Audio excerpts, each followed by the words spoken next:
اعوذ باللہ من الشیطان الرجیم بسم اللہ الرحمن الرحیم۔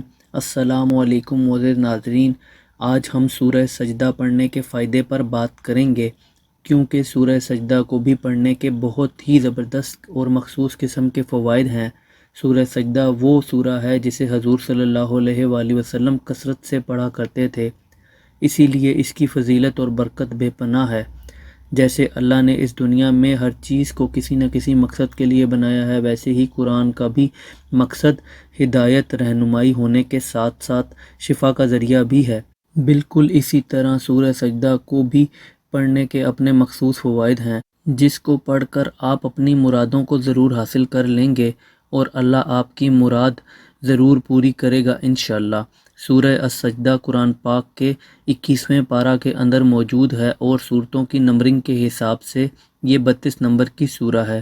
حضرت جابر رضی اللہ تعالیٰ عنہ سے مروی ہے کہ حضور صلی اللہ علیہ وآلہ وسلم سورہ سجدہ اور سورہ الملک پڑھے بغیر نہیں سویا کرتے تھے۔ یہ روایت ترمذی میں موجود ہے۔ قرآن کی یہ سورہ بیماریوں سے شفا کے لیے بھی بہت مفید ہے۔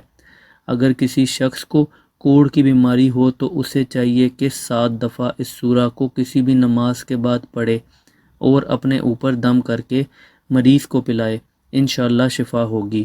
اگر مریض کو زعفران سے چینی کی پلیٹ پر لکھ کر پلایا جائے تو مریض شفا یاب ہوگا اور اس کی تمام جملہ بیماریوں سے شفا ہوگی۔ اگر کسی کو مرگی کے دورے پڑتے ہوں تو سورہ سجدہ کو لکھ کر مرگی کے مریض کے گلے میں ڈالے، انشاءاللہ شفا ہوگی اور دورے ٹھیک ہو جائیں گے۔ حضرت ابن عمر رضی اللہ تعالیٰ عنہ سے روایت ہے کہ رسول اللہ صلی اللہ علیہ وآلہ وسلم نے فرمایا، جس نے عشاء اور مغرب کے درمیان سورہ سجدہ پڑھی تو گویا اس نے لیلۃ القدر کا قیام کیا۔ در منصور۔ حضرت ابو ہریرہ رضی اللہ تعالیٰ عنہ فرماتے ہیں، نبی کریم صلی اللہ علیہ وآلہ وسلم جمعہ کے دن فجر کی نماز میں سورہ سجدہ اور سورہ دہر کی تلاوت فرمایا کرتے تھے۔ جب بھی سورہ سجدہ کی تلاوت کریں تو اول و آخر کم از کم ایک بار درود ابراہیمی کا ورد لازمی کریں، انشاءاللہ اس سے آپ کے عمل میں مزید بہتری آئے گی۔ ویڈیو پسند آئی ہو تو ویڈیو کو لائک کر دیں۔ مزید اسلامک ویڈیوز کے لیے ہمارے اس چینل کو سبسکرائب کر دیں۔ اللہ حافظ۔